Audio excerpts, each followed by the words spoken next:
दोस्तों, सनातन धर्म के अनुसार 4 युगों की मान्यता है। माना जाता है कि सतयुग में स्वयं देवता, किन्नर और गंधर्व पृथ्वी पर निवास करते थे। हमारे धर्म ग्रंथों में किन्नरों व गंधर्वों के बारे में बड़े विस्तार से बताया गया है। सतयुग के बाद आता है त्रेता युग। इस युग में भगवान श्री राम ने जन्म लिया।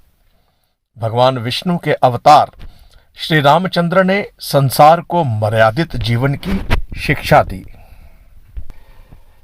तत्पश्चात द्वापर युग का आगमन हुआ। इस युग में श्री नारायण कृष्ण का अवतार धारण कर पृथ्वी पर आए। द्वापर में भगवान कृष्ण ने धर्म की रक्षा का पाठ पढ़ाया और कलयुग यानी आने वाले युग में जीवन यापन कैसे करना है इसे समझाया। कलयुग का कालखंड सबसे छोटा बताया गया है। ऐसी मान्यता है कि कलयुग में भगवान विष्णु का एक और अवतार होगा जिसका नाम होगा कल्कि।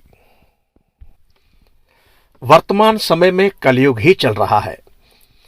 विष्णु पुराण में कलयुग का वर्णन करते हुए कहा गया है कि कलयुग में पाप इतना अधिक होगा कि सृष्टि का संतुलन बिगड़ जाएगा। मनुष्य की आयु औसतन 20 वर्ष हो जाएगी। लोग जीवन भर की कमाई एक घर बनाने में लगा देंगे।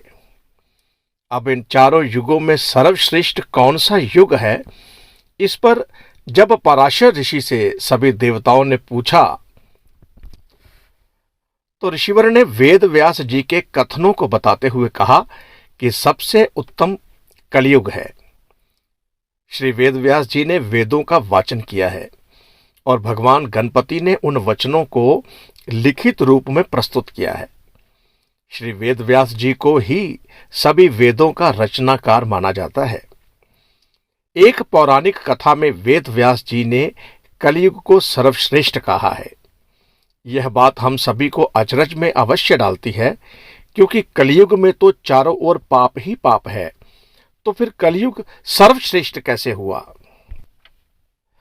विष्णु पुराण में वर्णित एक कथा में वेद व्यास जी मुनिजनों व ऋषियों को बताते हैं कि सतयुग में कोई मनुष्य 10 वर्ष में तप करके जितना पुण्य प्राप्त करता है, त्रेता युग में उतना पुण्य 1 वर्ष में तप कर प्राप्त किया जा सकता है।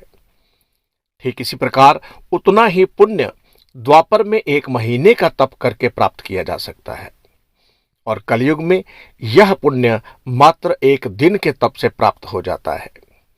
अतः व्रत व तप के फल की प्राप्ति हेतु कलयुग ही सर्वश्रेष्ठ है। जय श्रीमन नारायण।